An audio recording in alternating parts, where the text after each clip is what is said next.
25 pounds of boost there. Love hearing that turbo spool up.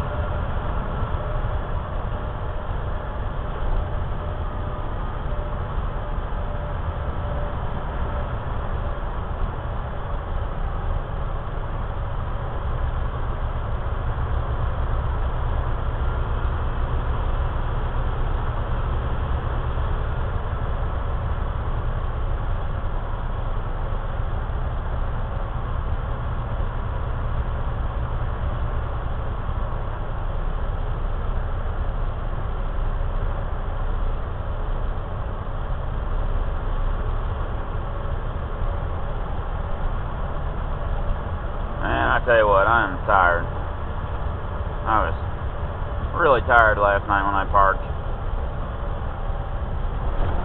Went home, made some dinner, and went to sleep. For whatever reason, I didn't sleep well last night.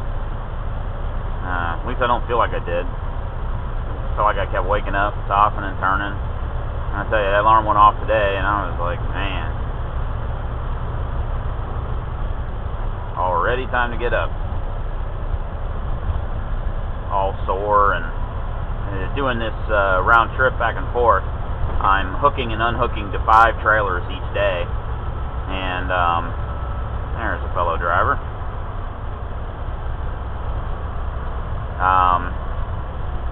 Winding the dollies up, pulling the tandem wheels, the trailer tandem wheels back. At my other delivery, you gotta move the tandems all the way to the back, and then drop the trailer, the empty trailer, and then hook to the loaded trailer, and you got to move the tandems forward because you can't drive. You can't drive with the trailer wheels all the way to the back. They need to be up a little bit. Probably could get away with it late at night. The weigh stations are usually closed. But then when I get up to the delivery, they want the wheels moved all the way back again. And then I got to grab an empty trailer at that place, move the wheels up, and then go park for the night. So it's just find myself physically pretty wiped the next morning. Really feel it in the shoulders and in the arms. Probably good for me though. Certainly used to lose a little weight. That's a typical problem truckers have, is a lot of sitting and a lot of eating.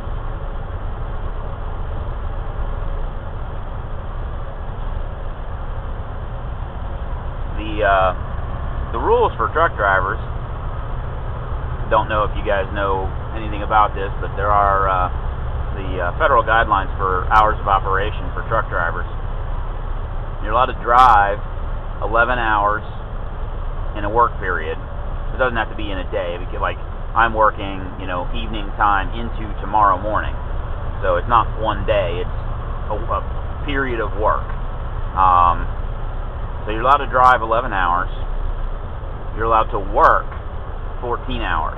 And what that means is, when I go on duty at 3 or 4 o'clock in the afternoon, let's say, it doesn't matter how much I drove, how much I sat, how much I waited in traffic. I have to be finished by 6 a.m. and parked.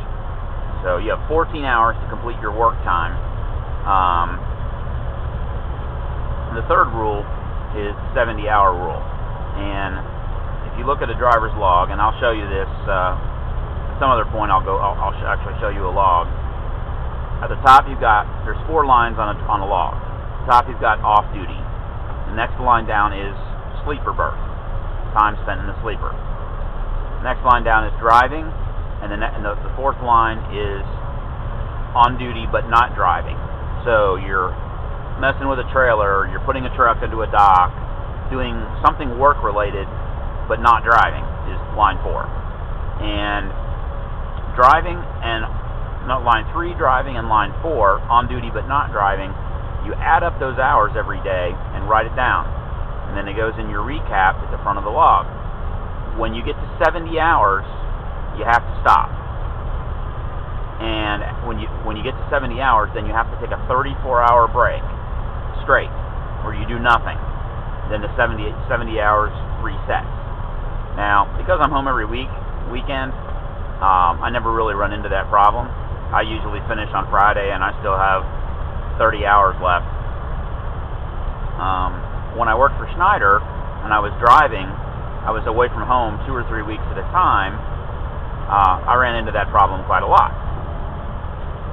You know, where I'd get to my 70 hours and I had to park for 34 hours and take a break. And by the time you got to your 70 hours, believe me, you were ready for it. So those are the 3 things you got to keep in mind: 11 hours a day, 14 hours a day, 70 hours a week.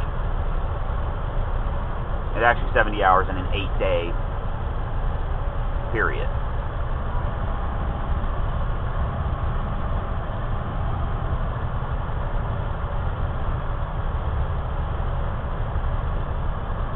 If I missed something,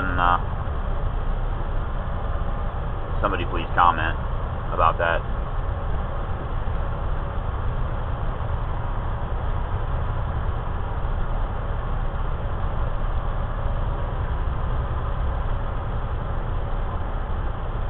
Most big company trucking companies, they have Qualcomm, which is a satellite link to the company. I can send a message over to Qualcomm, and then my dispatcher receives it just a minute or two later, usually.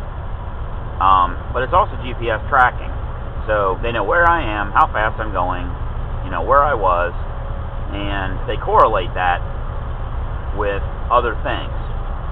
When the truck is sitting, you know, if I say I started my day in Nashville, Tennessee, but the GPS says I was in, you know, Atlanta or something, it sends up a flag and you get in trouble. The other thing that they don't always look at those things. That's sort of random. The thing they do look at is anytime there's activity on the company credit card. It's not actually a credit card, it's a T-check card. By the way, I'm sorry to break the train of thought here. It's kind of interesting here. There are 3 old barge tugboats right there.